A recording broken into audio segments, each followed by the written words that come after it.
긴급 진단이 필요한 시점입니다. 관세로 인해 흔들리는 시장, 대응 전략 함께 세워보시죠. 레몬 리서치 김민수 대표와 함께합니다. 안녕하세요. 안녕하십니까. 네, 결국 오늘 시장 낙폭을 확대하고 있는데요. 핵심 키워드는 관세겠죠. 이 하루만 해도 뒤집히는 마음과 일정입니다. 멕시코와 캐나다에 대한 부과 일정이 4월 2일부터 3월 4일까지 한 달이나 앞당겨졌습니다. 네. 이제 상대 국가의 보복도 굉장히 두렵고요. 중국에도 추가적인 10% 관세를 부과한다라고 합니다. 아직 시간은 좀 남았지만 실제 시행되게 될 경우 글로벌 증시, 한국 증시 어떤 영향이 있을까요? 네, 다시 시작됐습니다. 트럼프 대통령의 그 액션들. 네. 그러니까 여기서 일단은 트럼프 일기 때 나왔던 내용들을 다시 한번 꼭 생각을 하셔야 되는 게 네. 그렇습니다. 그러니까 관세 관련된 쪽에서 위협하고 시행하는 과정 쪽에서 시장은 먼저 두렵게 반응을 했고 네. 거기다 막상 시행한다 그러면은 그 다음에는 또 막 낙폭이 컸던 부분들을 회복하면서 들어오는 그런 네. 단계까지 본다라고 하게 되면 이번에도 거의 비슷한 단계로 본다라고 봐야 될 것 같고 게다가 또 이제 중요한 거는 이번에는 1기와 2기의 차이는 분명히 이제 관세를 시행하긴 하겠는데 그에 따라서 내가 충분히 얻을 걸 얻겠다는 것을 분명히 액션을 보여줬기 때문에 네. 그러니까 이번에도 계속 조건들이 달리기 시작하죠. 그렇기 때문에 유동적일 수 있다는 쪽들은 시장이 일단은 처음에는 받아들이지 않은 것 같습니다. 근데 만약에 진행이 된다가도 중간에 이거 만약에 원하는 걸 얻었다 그러면 관세가 낮아지든지 아니면 네. 철폐되든지 할 가능성도 충분히 있다고 봐야 될 것 같거든요. 그렇기 때문에 그에 따르는 부메랑으로 이어지는 여파들은 다 미국한테도 돌아온다는 걸 분명히 알고 있기 때문에 처음에는 우려감 때문에 하락한 증시는 당연히 대응은 좀 큰맘 먹고 네. 오히려 저점 매수로 들어가 보는 게 맞다라는 쪽으로 봐야 될 것 같은데 이게 지금같이 이렇게 미국 따라서 잘 버티던 증시가 우르르 빠지게 되면은 그런 생각 안 들어요. 그냥 아이고 이거 언제 손절하나 그쵸. 어떻게 정리하나 이 생각밖에 안 드실 텐데 근데 거기서는 일단 뭐 리밸런싱 같은 전략들은 필요하다고 하더라도 지금 같은 때는 너무 한쪽 방향으로 가는 것에 대한 불안감과 경계감은 또 좀 어느 정도 좀 제거시켜야 될 것 같고 막연하게 그래서 진짜 관세 때문에 이렇게 하락할 것 같다는 쪽들을 보다는 지금은 중요한 거는 이렇게 그에 따라서 하락했던 시장에 대해서 어떤 대응을 차지하느냐 그리고 어떤 섹터로 또 압축을 하느냐 이런 쪽들이 더 중요할 것 같기 때문에 너무 걱정은 되죠. 주가가 하락하게 되면 그쵸. 걱정은 되지만 너무 거기 끌려가지 말자 이렇게 말씀드리겠습니다. 네, 제 표정에도 드러나는지 모르겠는데 요즘 시장을 보면 좀 1, 2월 동안 긍정적이었고 희망이 부풀었는데 네. 이런 점들이 좀 의지가 꺾인다, 투심이 꺾인다라는 생각이 드는 것 같기도 합니다. 결국 이런 관세에 대한 키워드가 계속 등장하는 건 트럼프 대통령이 선거 때부터 강조했던 본인의 정책이죠. 감세를 했을 때 필요한 금액을 좀 다 채우기 전까지 관세에 대한 내용을 계속 협상의 카드로 쓰려고 하는 게 아닌가 싶은데요. 이런 해당 국가들과 협상의 여지는 있다라고 보시는 거죠. 그렇죠. 협상의 여지는 충분히 남아 있을 네. 수밖에 없을 것 같고 그래서 그거를 살짝 보여주긴 했습니다. 자꾸 왜냐하면 관세 이때 하겠다가 트럼프 대통령 입장에서도 만약에 이거를 번복하게 되면은 자기 이미지가 깎이는 걸 누구나 잘 알고 있기 때문에 그러면서도 그걸 감수하고도 얻을 걸 얻겠다는 쪽이다 보니까 왔다 갔다 하는 거죠. 뭐 4월 2일 날 하다가 갑자기 3월 4일로 바꾸고 이런 것들 쪽에서 일단 그 사이에 빨리 뭐 해라고 네. 무언의 압박을 넣는 거겠죠. 그쪽에 대해서 보여주지 않는다 그러면 액션은 취하겠는데 한 다음에도 추가적으로 변화할 수 있는 소지는 있기 때문에 그거는 아마 쥐락펴락하는 또 상대방을 하는 이제 협상의 기술이 아닌가 그렇죠. 이런 쪽에서 일단 바라봐야 될 것 같습니다. 관세에 대한 이슈도 문제인데요. 지난주부터 계속해서 함께 들어오고 있는 키워드가 바로 이 경기 둔화입니다. 네. 간밤 신규 실업수당 청구 건수가 예상치를 상회하는 결과를 내놓았는데요. 이번 주만 상회한 게 아니라, 그러니까 지난주만 상회한 게 아니라요. 지난주에 발표되었던 2주 전에 실업수당 청구 건수도 상회하는 그런 기조를 보여주고 있습니다. 스타벅스와 메타를 비롯해서 대기업들도 좀 감원을 하고 있는 추세인데요. 계속해서 경기 둔화, 이런 실업률과 상승, 저희가 좀 걱정을 해야 하는 지표라고 보시나요? 네, 고용을 통해서 연준은 경기를 바라봅니다. 네. 그런 쪽에서 고용들이 생각보다 위축되는 신호가 지난 고용 보고서에도 한번 나왔었죠. 네, 그때 나왔었을 때는 시장이 그렇게 크게 반응을 안 했던 게 LA 산불부터 뭐 여러 가지 또 이슈가 있다 보니까 거기서 그렇게 크게 생각은 안 했는데 지금부터는 이제 중요한 게 고용은 안 좋아질 겁니다. 왜냐하면 지금 첫 번째 미국에서는 지금 DOG라고 하는 그 관련돼서 재정을 깎으려고 하는 네. 상황이다 보니까 거기서 가장 먼저 손을 내는 게 유휴 공무원들이라고 표현을 하더라고요. 그러니까 돈은 받는데 좀 할 일이 그렇게 없다고 생각하는 그런 부서나 공무원들을 약간 이제 타겟을 두기 네. 시작하면서 깎기 시작한다. 그럼 당연히 고용 지표 쪽에서 반영이 되겠죠. 그것도 실업으로 잡힐 때니까 그쵸. 이게 이제 첫 번째일 것 같고요. 두 번째는 불법 이민자 추방을 하기 시작합니다. 네. 그래서 물론 불법 이민자가 뭐 정상적인 고용에 잡힐 정도의 흐름들을 가져가겠느냐가 아니라고 하더라도 네. 그럼 거기서 공백이 생기는데 그만큼 신규 고용이 그 임금 받고 못하겠다라고 하는 상황이 되게 되면 공백이 생기게 되겠죠. 그쵸. 그런 쪽에서도 고용 지표 쪽에 나온다라고 하는 부분들이 나오게 되면 그것도 영향을 끼친다는 쪽에서 이런 사실을 보게 되면 경기에 대한 위축 쪽을 생각을 할 수 있는데 네. 어떻게 보면 그거를 기다렸다는 듯이 연준 같은 경우는 경기가 좀 위축되는 신호가 나온다. 그러면은 금리 인하를 할 준비로 다시 돌아가기 시작하겠죠. 그거는 결국에는 유동성이 공급된다라는 쪽으로 금리 인하를 통해서 공급된다는 거는 긍정적인 쪽입니다. 그런 쪽으로 바라보고 있는데 중요한 거는 그러면 경기가 위축되는데 물가 같이 좀 충분히 하락하는 걸 보여줘야 되겠죠. 그렇죠. 그래서 오늘 PC 지표가 중요합니다. 오늘 발표될. 주목해봐야겠죠. 그래서 PC 지표가 지금 지난 CPI나 PPI가 발표되면서 나왔던 것들이 다 턴하기 시작해서 나왔던 부분이기 때문에 걱정은 됩니다만 네. 그래도 세부 항목으로 보게 되면 PC는 그렇게 크게 반응은 안 할 거야라는 쪽에서 혹시나 이게 생각했던 것만큼 정도나 아니면 그 이하로 살짝 나오기 시작한다 그러면 시장에서는 경기 위축되고 그럼 물가가 약간 좀 더 떨어진다기보다 정체를 보기 시작한다라고 하게 되면 네. 연준이 액션을 취하겠구나라는 쪽에 반등의 단초가 될 수도 있기 때문에 이거는 또 오늘 하나의 관전 포인트라고 봐야 될 것 같습니다. 서비스업까지 반영하고 있는 만큼 오늘 밤 미국에서 발표되는 PC 함께 이 지표에 주목해보자라고 말씀해 주셨습니다. 어찌됐든 이 트럼프 대통령이 집권한 지 2달도 채 되지 않아서 경제 지표들이 줄줄이 하락하고 있는 건 사실입니다. 여기에 네. 대한 해석도 필요한데 일기 시절로 거슬러 돌아가 보면 그 당시에도 한 첫 2달 초반에는 좀 네. 시장이 힘들긴 했습니다. 하지만 그렇죠. 그 이후에는 다시 상승하면서 상승장에 돌입했잖아요. 네. 이번에도 지금은 조금 힘들지만 앞으로 3월, 4월 넘어가면 시장 상승 그려줄 수 있을까요?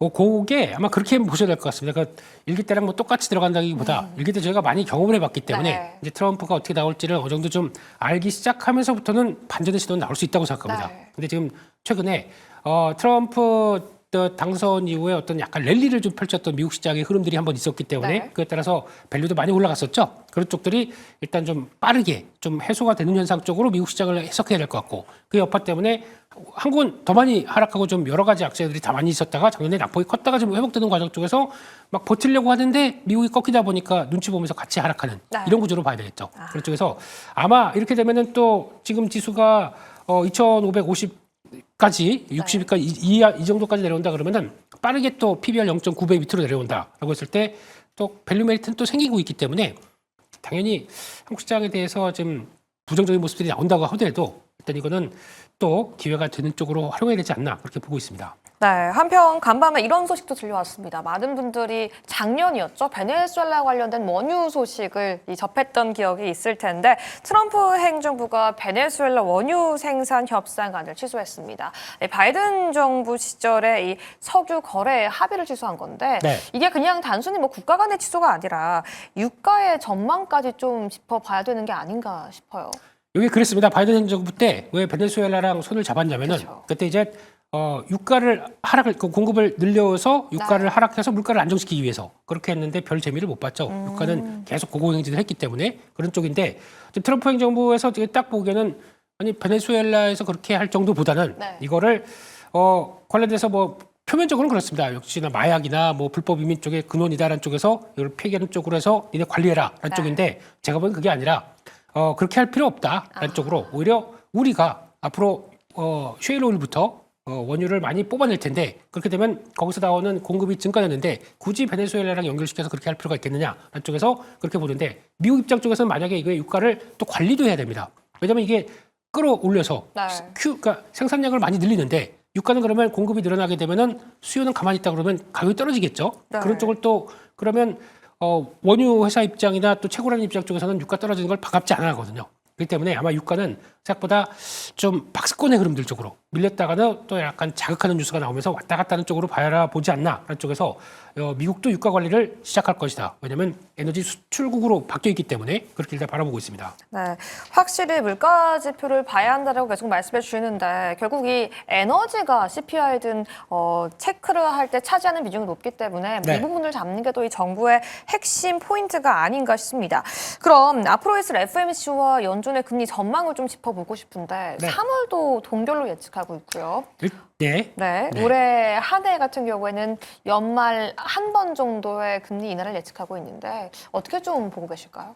그건 예측입니다. 네, 그래서 어떻게 변할지 모르겠습니다. 네. 네, 그런데 이제 아마 아까 말씀드렸듯이 생각보다 좀 다시 한번 물가가 살짝 올라가는 모습들이 나왔다가 고점에서 다시 정체해서 떨어지는 모습들이 나온다. 그러면 연준은 준비가 들어갈 수 있겠다라고 네. 봐야 될 것 같고요. 그래서 제 개인적으로는 한 번보다는 더 그 이상으로 할 것이다라고 네. 생각은 들고 있는데 게다가 또 트럼프 대통령도 이걸 많이 날릴 겁니다. 그러니까 즉 금리를 내려야 된다라는 쪽에 대한 그러니까 그것도 뭐 완전히 연준이 무시하겠죠. 독립적인 기관이다라고 생각하기 때문에. 근데 그럼에도 불구하고 계속 눈치는 볼 수밖에 없기 때문에 그런 것과 연결시킨다라고 하게 되면 최소 저는 2번이라고 생각하고 있기 최소 때문에 2번. 네 그런 쪽으로 변화가 나오지 않을까로 보는데 중요한 거는 그래도 물가가 떨어지지 않는다. 그럼 연준이 안 움직일 겁니다. 네.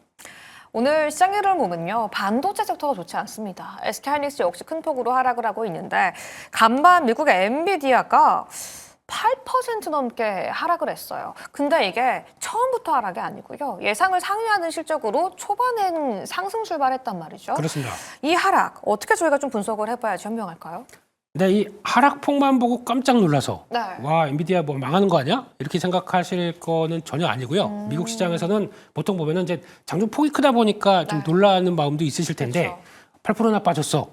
라고 하게 되면 그럼 국내 연관될 수 있는 하이닉스는 지금 주가가 생각보다 8%안 빠지지 않습니까? 네. 그런 쪽으로 보게 되면 약간 연결되고 있는 게 미국에는 조금 더 파생 상품이 더 강하기 때문에 거기에 연결되는 과정 쪽에서 좀 더 이게 끌어내리는 구조적으로 끌어내리는 게 많았다. 한쪽으로 바라봐야 될 것 같고. 근데 물론 하이닉스가 그만큼 뭐 국내 반도체가 그만큼 못 올라왔었기 때문에 나오는 반대적인 모습들이라고 볼 수도 있겠습니다만 네.